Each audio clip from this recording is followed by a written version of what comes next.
What if I told you that the most powerful thing you could ever say is nothing at all? That sometimes the truest expression of who you are comes not from your presence, but from your absence. That there are moments in life when stepping back, when choosing silence, when disappearing from spaces that no longer serve you, speaks with more clarity and force than any explanation you could ever offer. This is not about punishment. It is not about revenge or manipulation. It is something quieter, something deeper. It is about the profound truth that your energy, your time, your very being has weight. And when you remove that weight from a situation, from a relationship, from a room, the absence itself becomes a message that cannot be ignored. Maybe you have felt this before. Maybe you have stayed too long in places where you were not truly seen, where your words were heard but not understood, where your presence was expected but not valued. And maybe you try to explain, you try to articulate what was wrong, what was missing, what you needed. You used careful language. You chose your words with precision. You hoped that if you could just find the right way to say it, they would finally understand. But the understanding never came, or it came too late, too shallow, too conditional.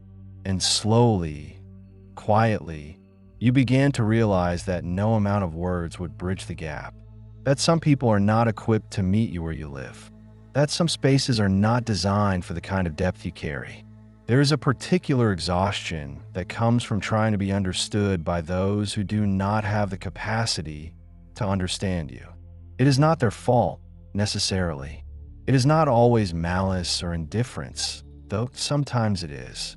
Often, it is simply a matter of different languages, different worlds. You speak from a place of inner complexity, of emotional nuance, of psychological depth. They speak from a place of surface interaction, of social convention, of external validation. Neither is wrong, but they are not compatible. And when you keep trying to translate yourself into a language that flattens you, that reduces you, that asks you to be simpler than you are, something inside you begins to break. Not loudly, not dramatically, just a quiet fracturing, a slow erosion of the self. Carl Jung understood this. He spent much of his life exploring the inner world, the landscape of the psyche that exists beneath the social mask we wear. He called that mask the persona, the face we show to the world, the version of ourselves we construct to meet external expectations. And Jung knew that for some people, the gap between the persona and the true self becomes unbearable. That there are individuals who live primarily in the inner world, who draw their energy from solitude and reflection, who process life through deep internal channels rather than through constant external engagement.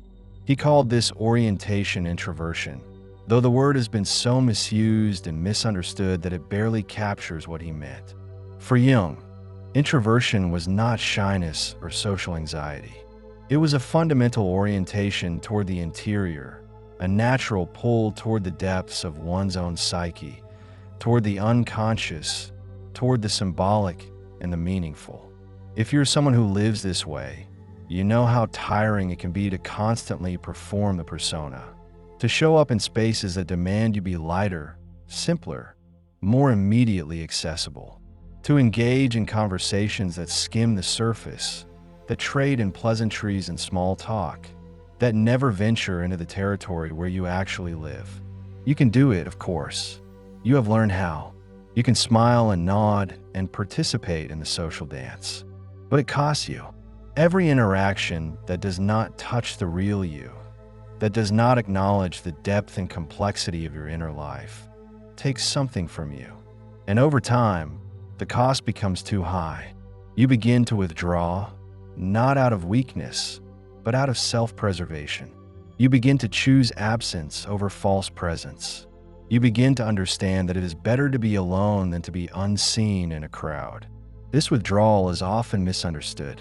People who do not live in the depths tend to interpret your absence as rejection, as coldness, as arrogance. They think you believe you are too good for them, that you're judging them, that you're deliberately withholding yourself as a form of punishment. But that is projection.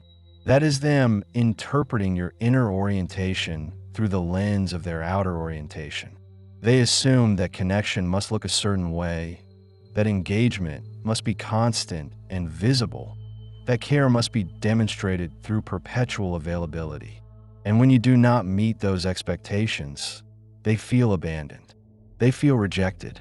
And rather than question their own assumptions about what connection should look like, they question you. They decide there is something wrong with you, that you are broken, damaged, antisocial, cold. But you're not cold. You are discerning. You are not broken. You are selective. You are not antisocial. You are deeply, profoundly relational in ways that require more than surface interaction can provide. And this is where your absence begins to speak.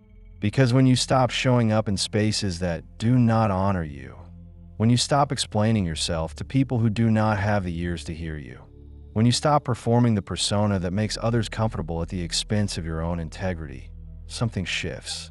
The absence itself becomes a statement. It says, I will no longer participate in my own erasure. It says, I will no longer shrink myself to fit into spaces that were not built for me. It says, I am choosing myself, my depth, my truth, even if that means I am choosing it alone. This is not easy. It is not a triumphant declaration. It is often painful, because even when you know that a space or a relationship is not serving you, even when you know that your presence there requires you to betray yourself, there is still a part of you that longs to be seen, to be understood, to be met. There is still a part of you that hopes that if you just try a little harder, explain a little more clearly, give a little more of yourself, they will finally get it. But that hope is often a trap. It keeps you tethered to situations that are slowly draining you. It keeps you invested in the possibility of understanding from people who have already shown you, through their actions, that they are not capable of providing it.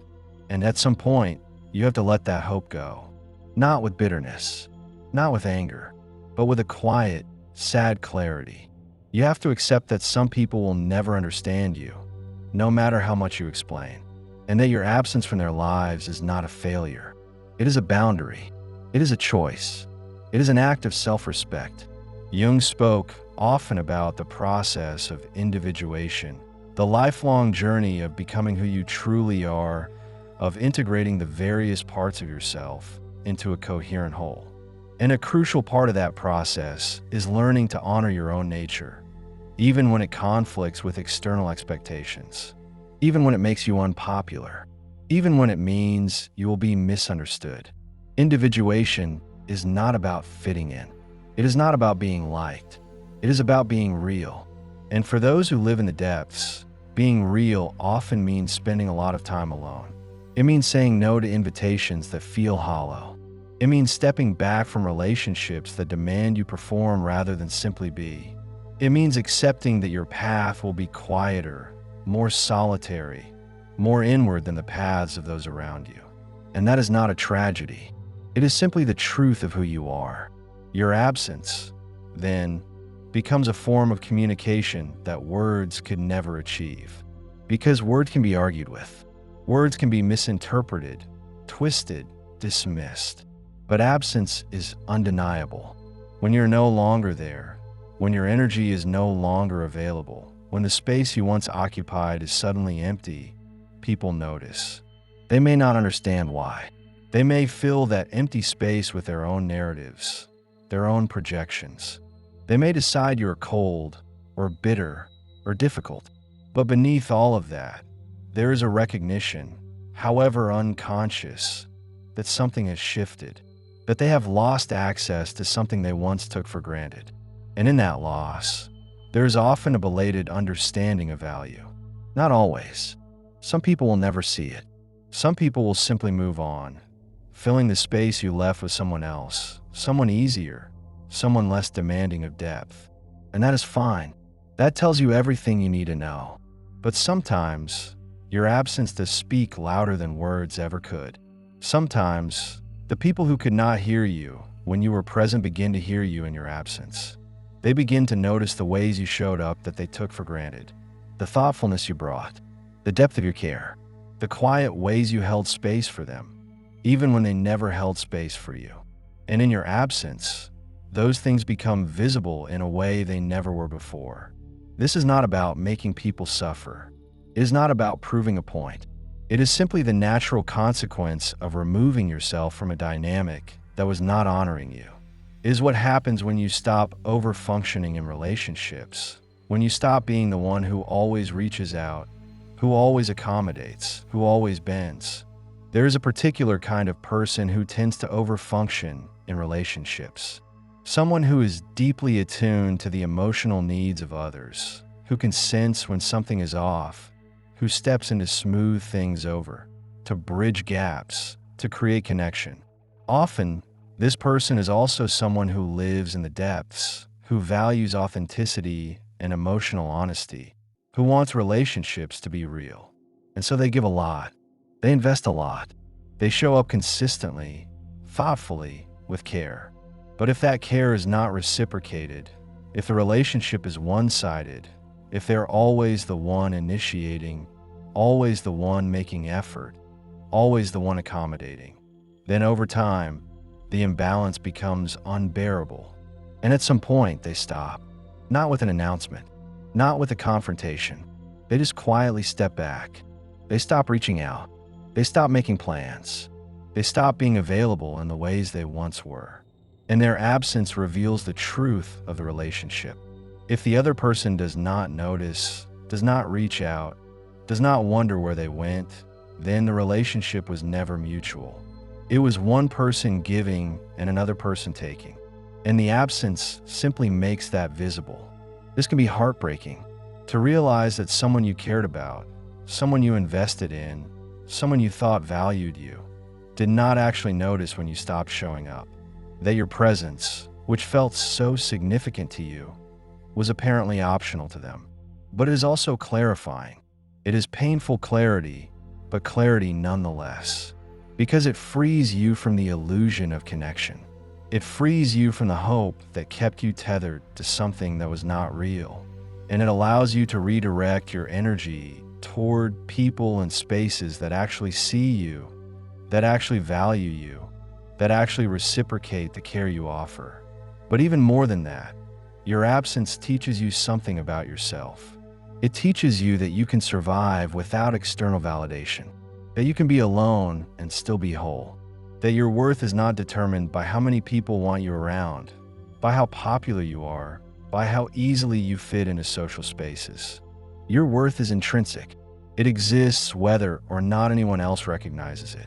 And when you step into your absence, when you choose solitude over false connection, when you honor your own depth, even when it isolates you, you begin to build a relationship with yourself that is more solid, more real, more sustaining than any external relationship could ever be.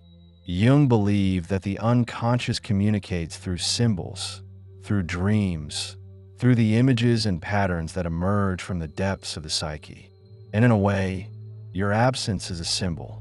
It is a message from your deeper self to your conscious self, telling you that something needs to change, that you have been betraying yourself by staying in places that do not honor you, that you have been silencing your own truth in order to maintain connections that were never truly mutual. Your absence is your psyche's way of protecting you, of pulling you back into yourself, of insisting that you pay attention to your own needs, your own limits, your own integrity. And when you listen to that message, when you honor that pull towards solitude and self-preservation, you are engaging in the work of individuation. You are choosing your own becoming over the comfort of others. You are choosing depth over superficiality. You are choosing truth over performance. This does not mean you become a hermit. It does not mean you reject all connection, all relationship, all engagement with the world. It means you become more selective. It means you learn to discern which spaces are worthy of your presence and which are not. It means you stop wasting your energy on people who do not have the capacity to meet you. And you begin to invest that energy in yourself, in your own inner work, in the cultivation of your own depth. And from that place of inner solidity, you may find that you attract different kinds of people. People who are also comfortable in the depths. People who do not need you to perform or explain or shrink yourself. People who can meet you in the silence, in the complexity, in the unspoken understanding that exists between those who live inwardly. There's a kind of loneliness that comes with depth.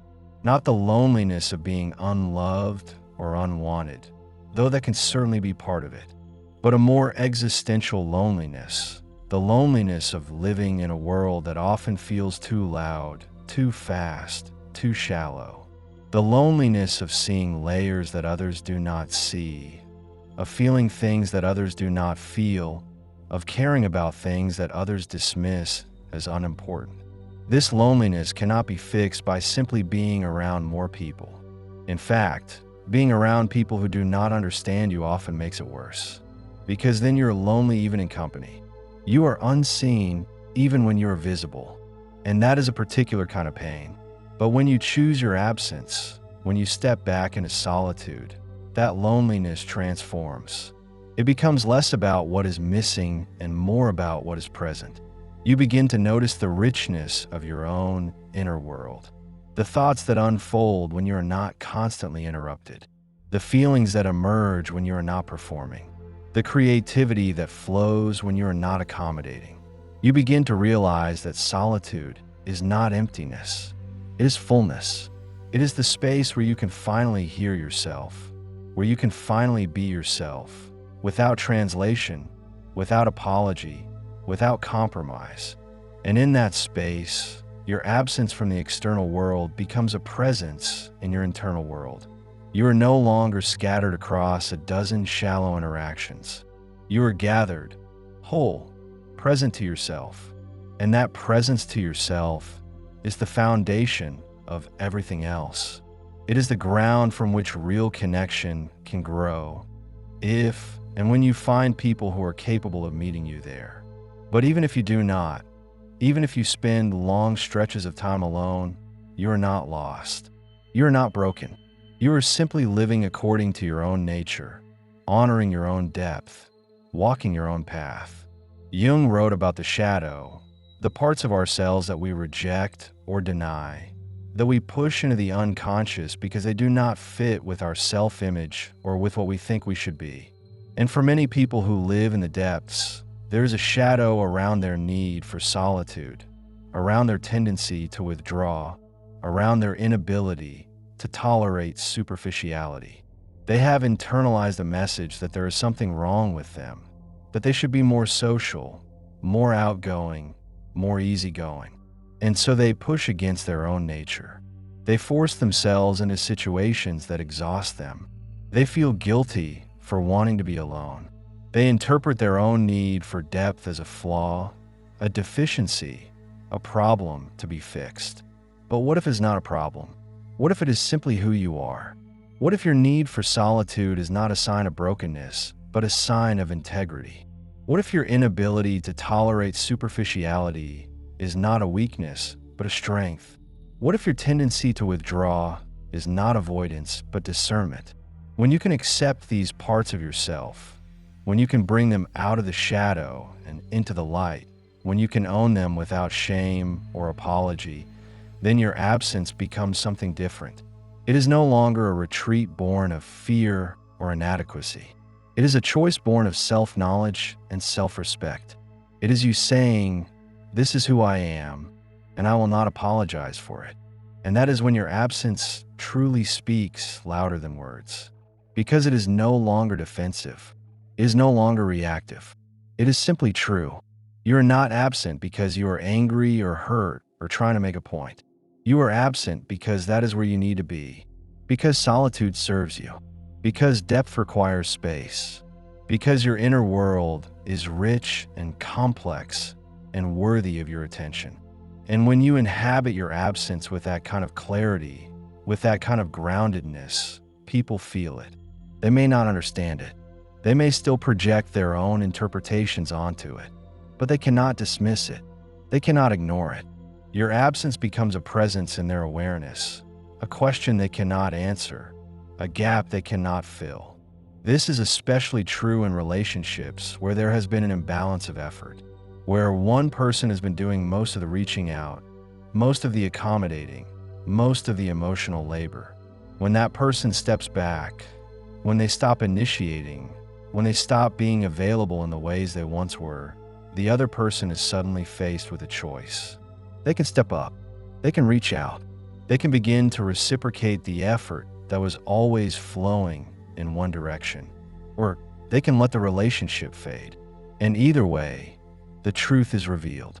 If they step up, then perhaps there is something real to build on, something mutual, something worth investing in. If they do not, then the relationship was always one-sided, and your absence has simply made that visible. But here is what is important. Your absence should not be a test. It should not be a strategy to get someone to behave differently. It should not be a manipulation or a game. Because if you are stepping back in order to see if they will chase you, if you are withdrawing in order to make them miss you, then you are still operating from a place of external validation. You are still giving them power over your worth. Your absence should be for you. It should be because you need space, because you need to reclaim your energy, because you need to stop betraying yourself by staying in dynamics that do not serve you. And if, in the process, they realize what they have lost and begin to show up differently, that is a bonus. But it should not be the goal. The goal is your own integrity. The goal is your own wholeness. The goal is learning to honor yourself even when no one else does. There is a deep spiritual dimension to this as well. Many spiritual traditions speak of the importance of solitude, of silence, of withdrawal from the noise of the world in order to connect with something deeper. The desert fathers and mothers of early Christianity retreated into the wilderness to pray and meditate. Buddhist monks spend years in silent retreat. Indigenous cultures have vision quests, periods of isolation in nature where one seeks guidance and clarity. This is not about escaping life. It is about going deeper into life, into the layers that are not accessible when you are constantly engaged with the surface. And for those who are naturally oriented toward the depths, who live primarily in the inner world, solitude is not just a spiritual practice. It is a necessity. It is how they recharge. It is how they process. It is how they remain connected to themselves. When you honor that need, when you choose your absence from spaces that demand you be other than you are engaging in a spiritual practice, whether you name it that way or not.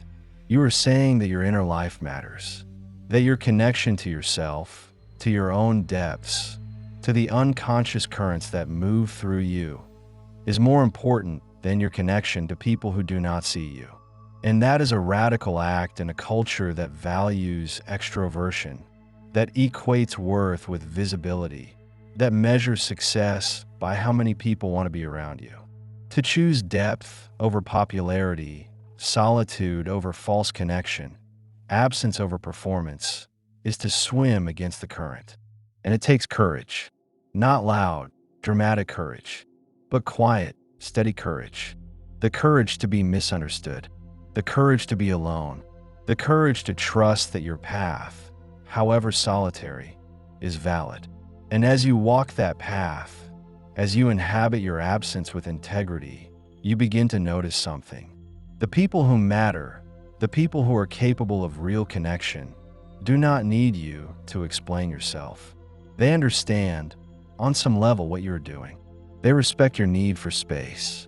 They do not take your withdrawal personally. They do not demand that you be more available, more social, more easy. They meet you where you are. And when you do show up, when you do engage, it is real. It is mutual. It is nourishing rather than draining. These are rare people, and you may not find many of them. But the few you do find are worth more than 100 shallow connections. Your absence also teaches you about grief. Because when you step back from relationships or spaces that were not serving you, even when you know it is the right thing to do, there is still loss. There is still the grief of what you hoped those relationships could be. The grief of not being seen.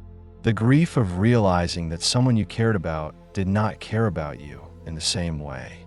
And that grief is real. It deserves to be honored. It deserves to be felt. You do not have to be strong about it.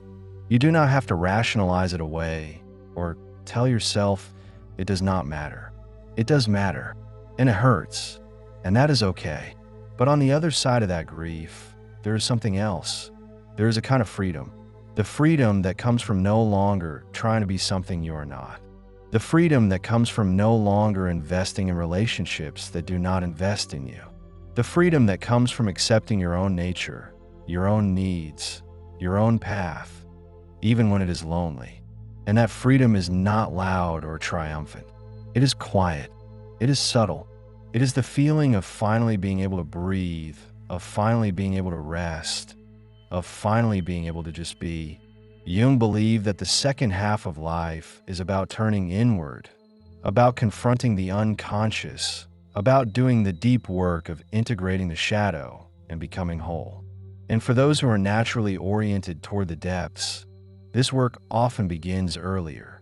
It begins when you realize that the external world, with all its noise and demands and superficiality, is not where you truly live. It begins when you start to honor your inner world, to take it seriously, to give it the time and space it requires. And your absence from the external world is part of that work. It is you choosing the inner over the outer. It is you prioritizing depth over breadth. It is you saying that your soul matters more than your social calendar. And here's the paradox. The more you honor your absence, the more you step back from spaces that do not serve you, the more you become present to yourself. And the more present you are to yourself, the more you have to offer when you do choose to engage. Because you're no longer scattered. You are no longer performing. You're no longer giving from an empty well. You are full. You are grounded. You are real. And that realness is magnetic. It draws people who are also real, who are also deep, who are also willing to do the work of genuine connection. So your absence is not an ending. It is a beginning. It is the beginning of a different way of being in the world. A way that honors your depth, your complexity, your need for solitude and reflection. A way that does not apologize for who you are. A way that does not shrink or perform or accommodate at the expense of your own integrity. And in that way of being, your absence speaks louder than any words you could ever say. It says, I know who I am. It says, I will not betray myself to make you comfortable. It says, I am choosing me. And that choice, quiet as it is everything. It is the foundation of your individuation. It is the ground of your becoming. It is the truth that will carry you through the loneliness, through the misunderstanding, through the long stretches of solitude. Because you are not alone in the way that matters. You are with yourself. You are present to your own depths. You are honoring your own soul. And that is enough. It has to be enough.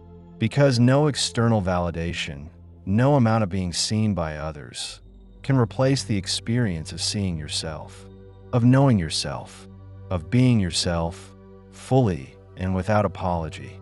So if you've been struggling with the decision to step back, to withdraw, to let your absence speak when your words have not been heard, know that you are not broken. You are not cold. You are not wrong.